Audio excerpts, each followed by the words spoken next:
What's up, everybody, and welcome to the 46th floor of the Cosmopolitan Hotel and the view of the Strip of Las Vegas.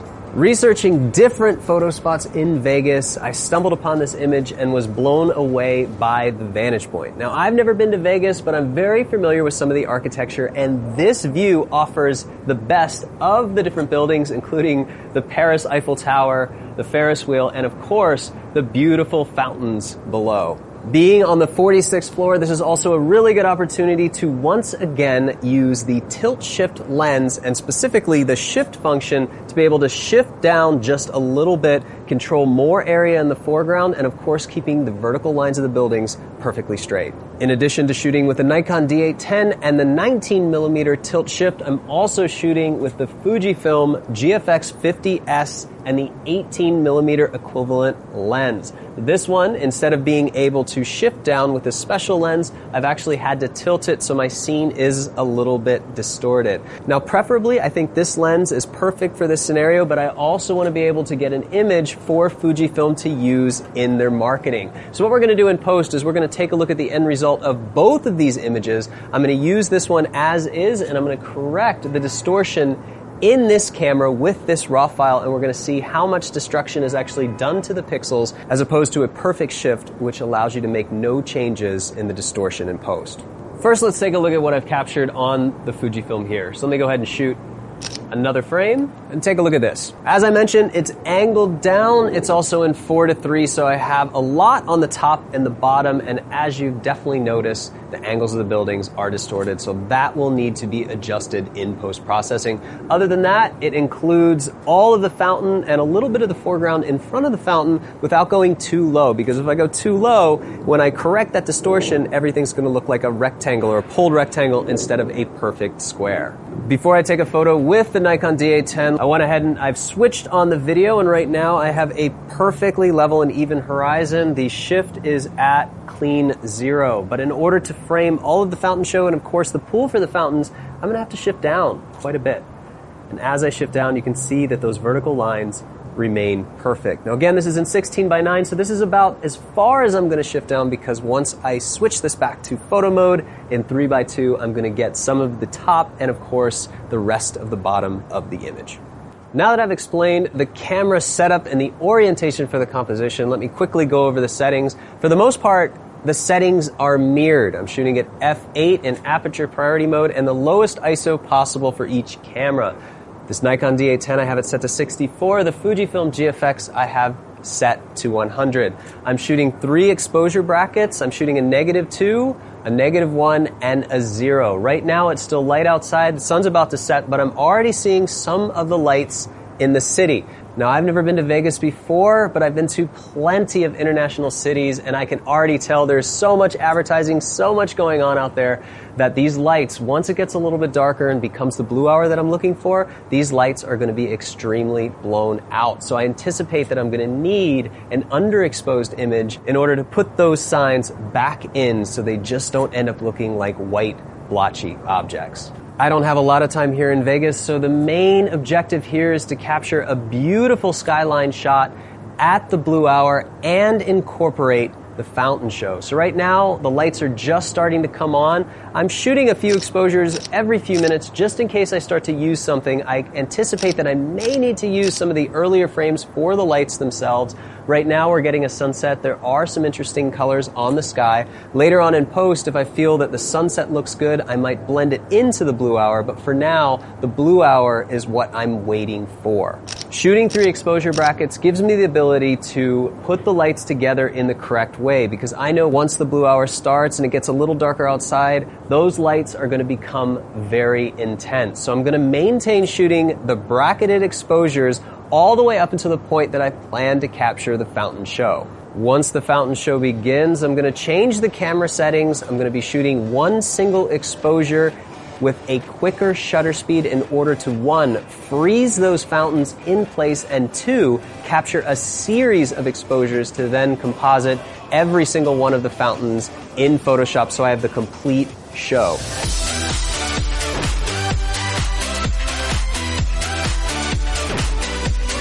All right, so I've shot through the entire blue hour. It's now 7:25, so in 5 minutes at 7:30, the fountains are going to begin. So I've changed the camera settings already.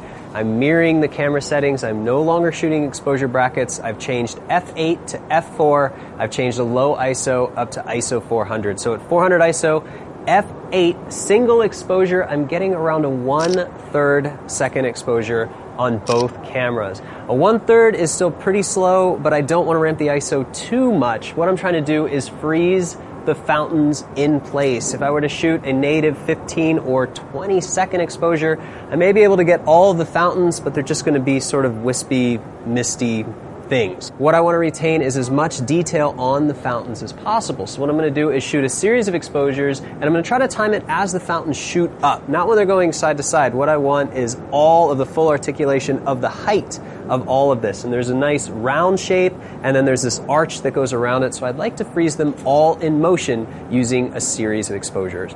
If you're shooting the fountains, they kind of have this smoke thing that happens about a minute before, and I can just see that happening now. So these cameras are both set.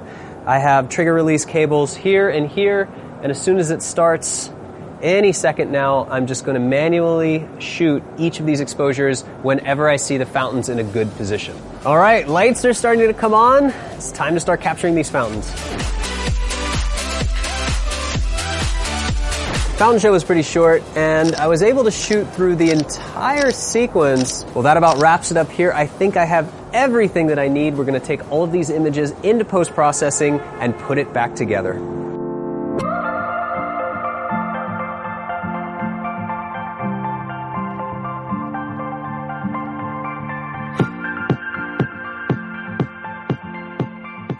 Welcome back to the post-processing studio, everybody. And I know that we're about to edit a photo from Las Vegas, and that Photographing the World 4 is supposed to be a landscape photography tutorial. But think about it this way. One, if you're going to visit landscapes, especially the Southwest, then you're likely going to fly into Vegas anyway. And if you're in Vegas, hopefully you're not just gambling all your money away. I'd suggest getting some photography done as well. It's a beautiful city, and this is an epic vantage point that we found here. Number two, I always shoot cityscapes and landscapes together, and I wanted to put this in the tutorial because it's a good way for us to focus on using the same tools and techniques, but in a completely different way. So if you think back to Photographing the World 3, if you followed along with that series as well, we did a lot of time blending. We're doing some time blending in this tutorial as well in landscape photography, but with my style of cityscape photography, it comes up all the time. So we're able to use a lot of the time blending techniques, the luminosity masking, the exposure blending, all the things that we can do in landscape photography, but do it in a different way. And what I like about that is it reinforces that knowledge by challenging you to use things in a new way. So in the end, by focusing a little bit on both, it can make you a more well-rounded landscape photographer. And the last thing I want to point out is if you live in the city of Las Vegas and you never leave, technically that city is your landscape. So this is kind of like an urban landscape kind of situation. So we're going to go with that. Now let's take a look at Lightroom. I can show you everything that I have for this lesson. If I select both of these, remember in the field we were shooting with the GFX 50S and we were rotating it down, which is this, and we were shifting down using the Nikon D810 and the 19 tilt shift. So this is the shift. This is rotated down at around 50 megapixel. This is shifted down at 36 megapixel. Now you can kind of see that building on the right there. And truth be told, if I zoom in on this, it's not exactly straight. You can see that that building's off a little bit. Now that's my fault. It's not the lens's fault. It's because I actually wasn't completely level. So it was off maybe 1.5 degrees, no more than that. So you can see that we have the difference between this and this. Now tilt shift lenses are extremely useful, and I find myself using them all over the world, especially for cityscape photography, but also in landscape environments as well. But to be fair, they can be really expensive. This Nikon glass, this 19mm tilt shift, is a very expensive lens. And I understand when you're getting started in photography, it's hard to invest in these things. Truth be told, I didn't invest in a tilt shift lens until a couple years ago when I really started to need it in the field. So let's just assume that you have to rotate down.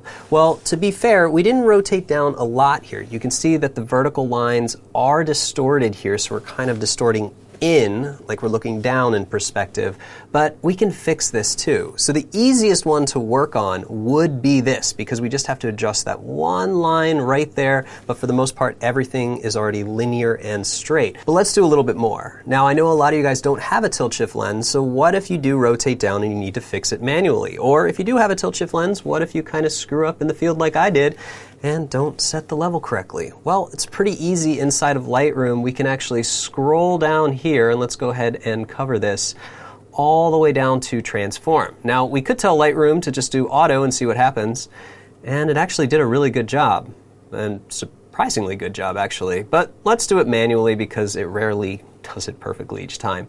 I'm going to use the upright transform, or the guided transformation. You can click guided, or you can click this little tic-tac-toe looking icon right here, and what you're actually going to do is find two straight line objects. So these buildings are definitely straight, or at least I hope they're straight, and we're actually going to click and drag, and I'm just going to do that roughly here from the corner of that building. We'll pick this edge. I think it's really solid, straight edge near the edge of the image itself, and as soon as I let go of that second one, it's going to correct it, which is really nice.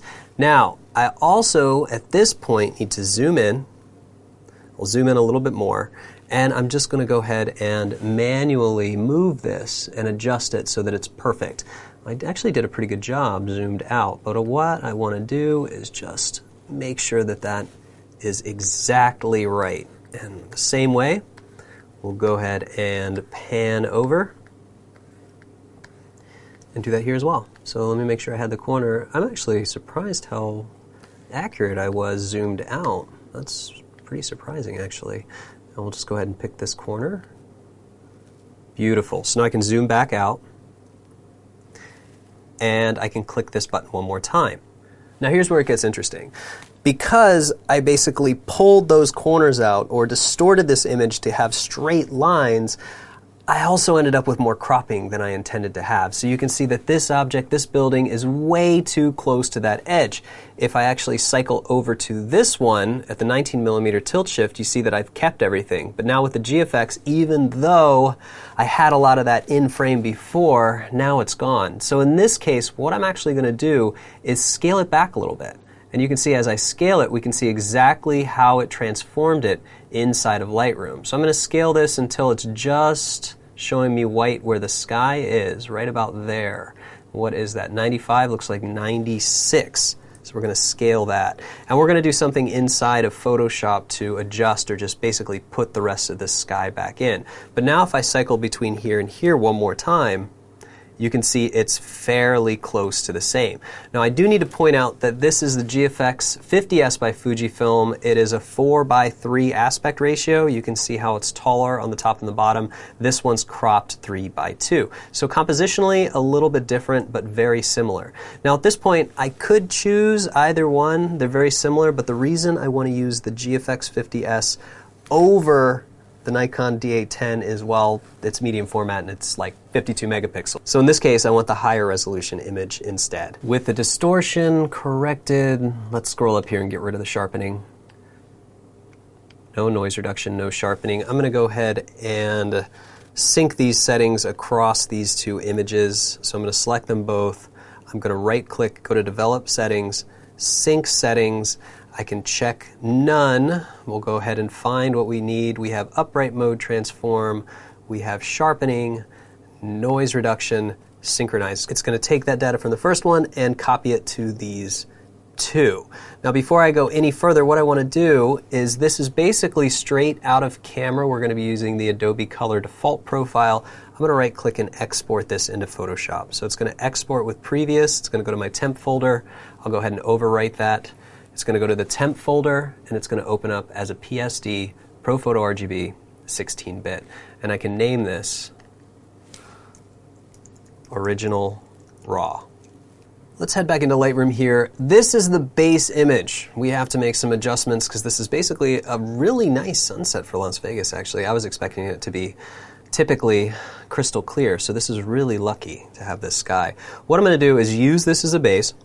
We're going to make some adjustments. And then I'm going to bring in the lights on top. So we're going to bring the lights in and use a blending mask, the light and blending mode, to bring those lights back in. Then, if we can make it work, We're going to bring in this fountain show, but unfortunately this fountain show is well overexposed, so I'm going to do everything that I can to just bring the fountains in. You see the lights, they're way too intense, and the fountain show came on way later than the blue hour. This is the end of the blue hour, and I had to wait a lot longer. So the colors and light, everything's completely different. But we should be able to put it together seamlessly. But we'll start here with the basic edit. Let's bring the exposure up a little bit. So maybe 0.25. Let's do the same thing in the shadows. And my highlights, I want to protect these highlights here, so let's pull those down. I think it's going to have to be, it's probably going to have to be 50. So let's keep all these numbers rounded. That way when you guys are building this at home, it'll be easier for you to replicate. Now let's address the sky. And my default settings are not going to work for me. Let's warm it up. Let's tint it up. And let's pull the highlights down just a little bit. A little bit of dehazed, add some drama to the sky, and I'll take the shadows up just to get rid of some of the darkening that the dehaze caused. Let me just make some fine-tuned adjustments on this. Make sure that that's just right. You can see as I move it up, I'm really mostly concerned about this hot spot in the sky, and I'm just making sure that I'm not correcting the building tops a little bit too much. But it looks pretty good, actually. The next thing I want to do is zap out some of these highlight issues. If I zoom in, let's go ahead and talk about some of them. So here, I mean, this is just neon sign madness. Caesar's Palace, all of these other things going on, all of the shows, all of these things. And even at the golden hour, it's just like just past sunset, or just before sunset, you can see that the lights are still pretty intense. So that's kind of blown out. I'm a little worried about it here on the right. This little guy here is, I guess it's okay, starting to get a little bit blown out.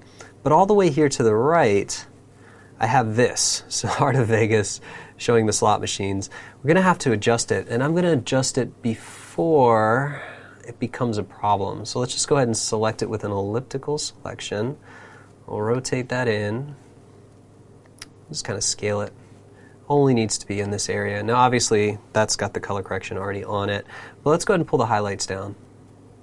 So now I can just selectively adjust those highlights. If you're worried about the shadows around there, don't worry too much about it. You can always pull the shadows up around it, and obviously want to pull the whites down just a little bit. And as you move this around, you can kind of see what it's doing to the surrounding pixels. Not too much, so that's a pretty easy one.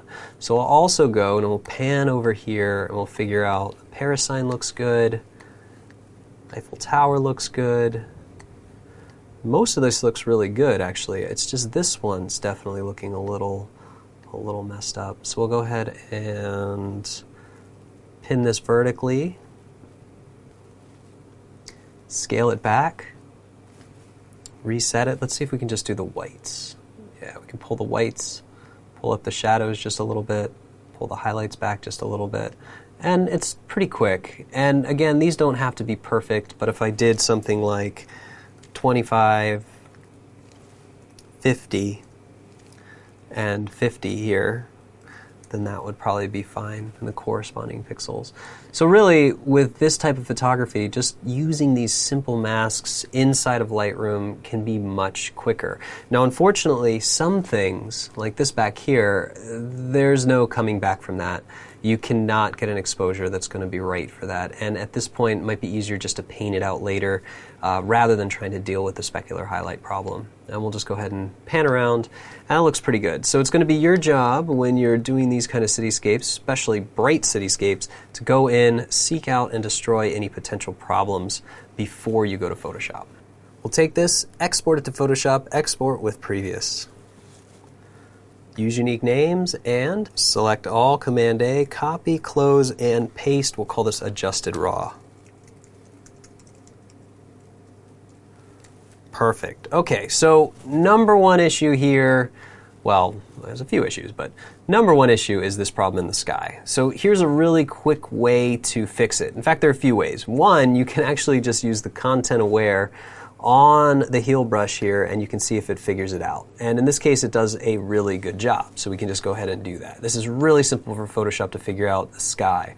But if you think that that's too repetitive, you can see there's a little bit of repetitive detail here. We can undo that, and we can do this a different way. So what I'm actually going to do is with the marquee selection, I'm going to draw a bounding box over that area. And I'm going to make sure that I have no geometry, that being the Eiffel Tower right there. Just over the top of those buildings, I'm going to use hotkey Command J that's going to create a new layer. And I'm going to Command T for transform that layer. Once I have the bounding box for the transform tool, I'm going to right-click, select warp. Warp allows me to, well, essentially warp the image. But all I really need to do here is warp out the sky. So I'm just going to warp out these corners here so that we don't end up with repeating values or mismatched blue tones with the content aware. We can actually just change the personality of the sky a little bit, and it's pretty easy. I'll hit enter to apply, and what I'll do is I'll select that layer, Command E to merge down, and now we have the adjusted raw. That looks perfect. So the sky is corrected, and we can move on to the next step. Let's go back to Lightroom. Let's talk about our light layer. Distortion was already removed. I'm going to leave this as is, believe it or not. I'm just going to bump the shadows, let's say 50, just so that we have a little bit more in the surrounding pixels. I'm going to right-click this, export with previous. Use unique names. First things first, we'll select it, copy it, and paste it on the top. We'll call this lights. And I'm going to set it to lighten. And now everything's just going to pop right through. We're going to get those lights right over top. And from here it looks great, but not so much in the sky. So let's go ahead and create a mask. And I'm just going to paint out this area of the sky here really quickly. I'm going to hit the backslash key so that I have the Rubylith mode. It's going to show me where my mask is. That way I can just make sure that I paint out all the sky and I don't miss a spot. I just want to make sure those clouds are gone, but I'll leave the Eiffel Tower. Perfect. Let's go ahead and press backslash again to disable that. Now we have to go in and remove bad light. And believe it or not, there is bad light here. For example, if I turn this on and off, I really don't like the way that looks. It just looks unnatural. So the light and blending mode, extremely powerful, but you also have to be kind of careful that you don't put in lights that, well, don't look right. And in this case, this is a very light building, light as in the color itself, so when we kind of throw that yellow light over top of it, it just doesn't look right. So we'll go ahead and remove that, a lot of that actually, even up here. Just go ahead and remove a lot of that. Whoops, let me just go ahead and try to leave those other lights. I'll do that one more time. So I want to remove those lights, but I want to leave sort of those, what would you call these, I guess, runner lights? I need an architectural photographer to tell me that. Whatever those building lights are, but we get rid of all the ones that are floodlighting. The building, oh, looks pretty good. Get rid of some of these. Not bad. So here's where it gets, well, a little bit tedious in cityscape photography. For example, if I turn this off and on, this is all blown out, so now I have to start to remove some of this.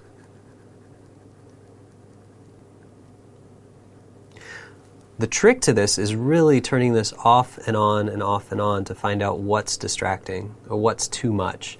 So this is all okay. I'm okay with all of this right here, but I definitely don't want that sign to be blown out. Back here, let's check that logo. Yeah, that's just too much. Let's get rid of that. Clean that up a little bit. It looked better during the golden hour. Same thing with that walkway. I'm okay with all of this. Check this one more time. This area here, get rid of it. So it was perfect before. This here, probably want to remove it just so it's a little bit more subtle. I don't know about this. Well, yeah, actually, let's get rid of that too. This, it looks good just to remove it. This back here, let's go in the background. This is going to be fairly obvious. Yeah, definitely. We really need to get rid of this. What's the one we try to protect inside a Lightroom? Let's get rid of that. Really fun to just paint things out of existence, even when it's light. So we'll get rid of the Caesar's Palace thing. That was fine the way it was. This too, better to be nothing than something that's completely blown out. Here, I can go ahead and remove some of the light on the bottom. Some of this back here. Let's just toggle that one more time and take a look. Nothing else is really bothering me that much. I have a feeling though, if I go down here, there's going to be a lot of streaks in the cars, a little different things like that.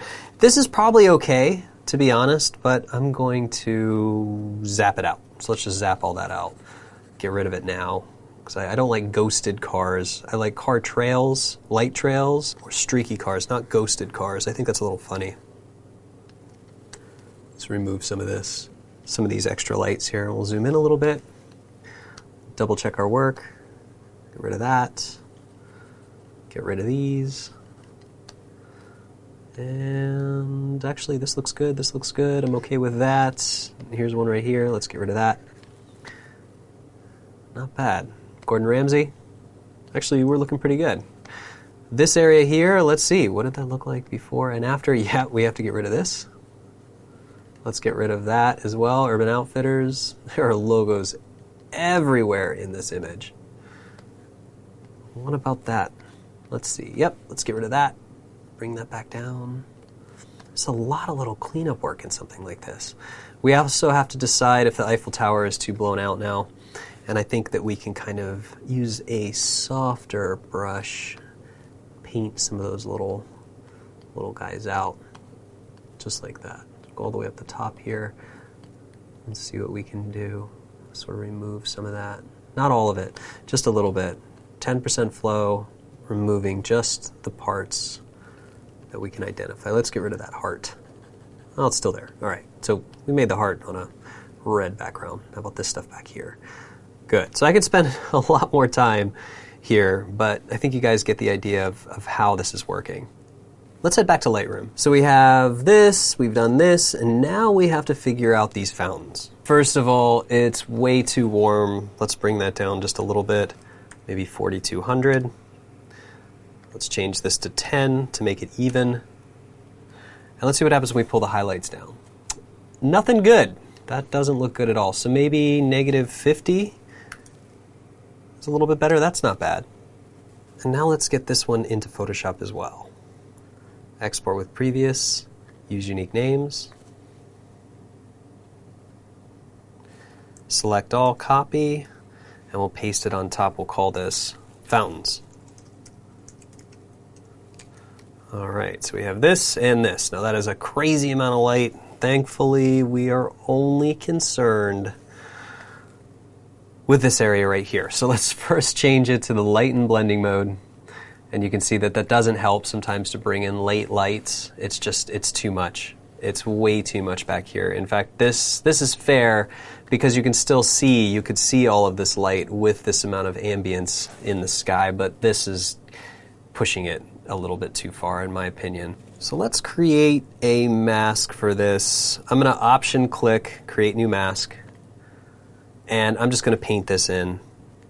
It's easier than painting everything else out. So let me just go ahead and use a flow of about 20%, and I'm just going to kind of mask this in here.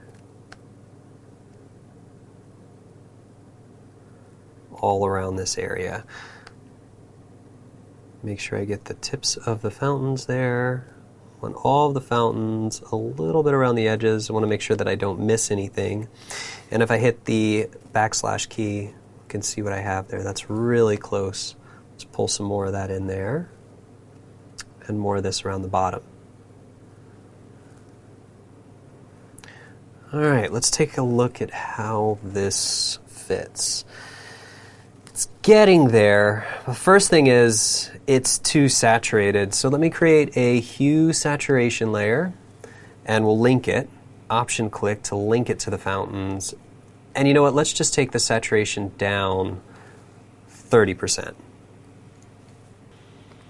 That's a little better. It's not as obnoxious. Also, the reflection isn't as vivid green, so that's starting to fit a little bit more.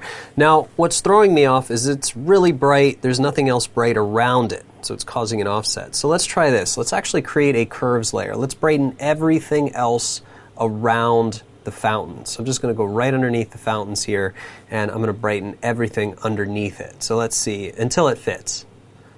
I think that's actually pretty good. It feels like it fits there. Now obviously this image is not going to be brightened everywhere. So what I'm actually going to do is call this water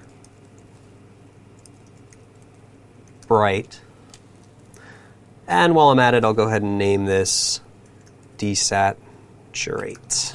Perfect. So water bright, we're just going to go ahead and black out that mask just like that. And what I'm going to do is with a really soft brush, let's hide this, with a really soft brush and low flow, what I'm actually going to do is start painting this area in. So I'm going to increase the brightness of the water itself. So if the water and the surrounding area was brighter, then those fountains wouldn't look so out of place. At least that's the idea. So we can just go ahead and start to gamma boost this entire area around the fountains. And we can go back into the settings and bring it up just a little bit more. It looks pretty good. And brush it just a little bit more around it. We can actually brighten some of this whole area up here, which is kind of nice because it was feeling just a little bit dark. So now between here and here, you can see that's starting to look a little bit better. So it's placing those fountains. And I think I went a little overboard. Let's pull that down just a little bit. Perfect. Before we move on to the next step, we have to cover object removal. Now in Vegas, that could be anything. Objects can be distracting and or obnoxious. A lot of crazy things go on in the city. So if you're going to use this, print this large, it's probably good to zoom in and figure out if there's anything funny going on. But in this case, what I'm going to do, I'm going to create a new clean layer and we'll call this OBJ removal. And I'm going to zoom in, see if I can find anything funny or obnoxious. Obviously, there's Beer Park. That doesn't bother me that much.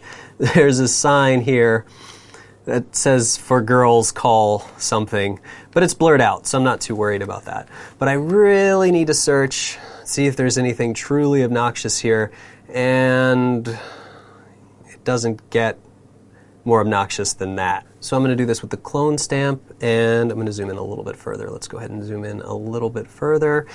And using the clone stamp, I'm just going to grab some of the color right here and change the flow.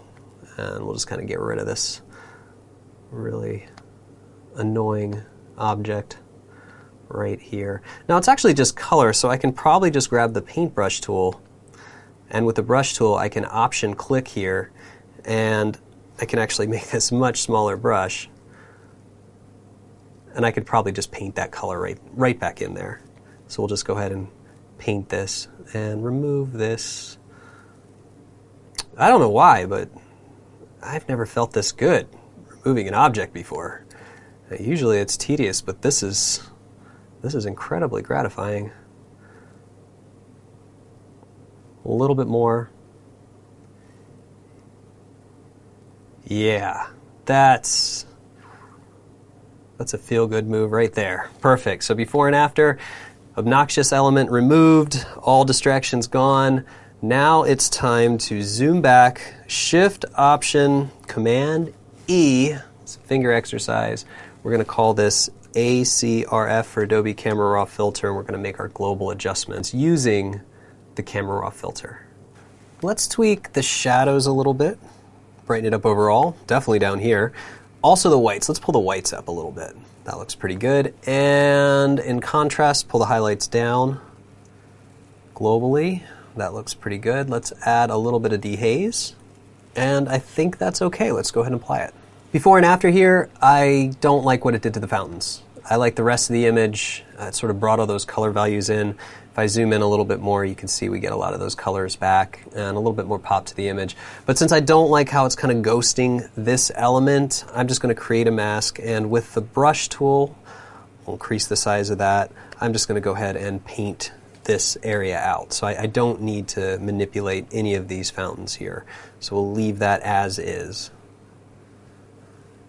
Just like that. So if I apply this off and on, we'll just make sure that it doesn't affect those fountains whatsoever.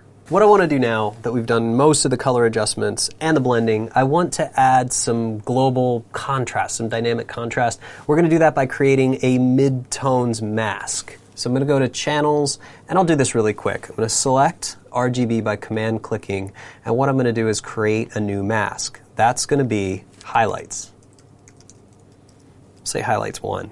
And this time what I'm going to do is invert it, Command-Shift-I, and that's just going to inverse my selection, and I'm going to create another mask, and we'll call this Shadows. Now I'm going to select everything, Command-A for all, and I'm going to subtract them both. with Command Option click. Click through that. We'll say OK. We'll name this Midtones. And this should have been Shadows 1 to stay consistent. So when you open this file, it will be named correctly. Load the midtones, click on that, click on RGB, and let's create a folder, and we'll name it Midtones. Now that that's created, let's create an adjustment layer.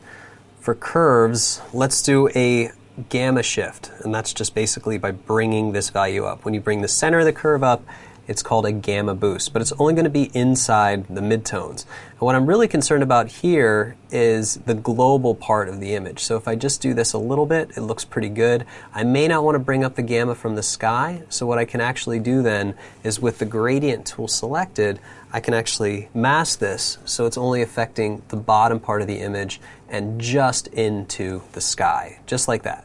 So it's affecting everything aside from the sky. And that looks pretty good. So now I have the same issue. I don't really want to add a gamma boost too much to those fountains. It looks pretty good. So if I want to go ahead and mitigate that, I can use the brush tool and I can obviously start to paint some of that out really easily, just like that. So my mask ends up looking something like that.